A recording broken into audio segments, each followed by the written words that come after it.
Hello guys, kakain kami ng masarap na biryani. Nilibre tayo ng kasama natin sa trabaho. Biruin nyo yun, nabudol natin. So umorder siya ng special na biryaning nakalagay pa sa palayok guys.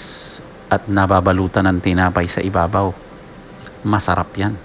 Nasa na ba kasama ko? Bahala siya. Halika't pipintahan na natin at bubuksan na natin ang masarap na biryani na yan. Naku, talagang ang sarap. Napaparami ka ng kain.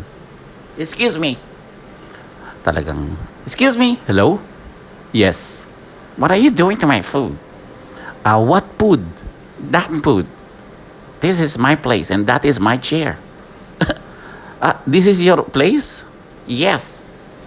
My friend, your biryani is so delicious. I checked, there's nothing in it, no cockroach, no nothing. Great choice, it's ready to eat. Are you sure?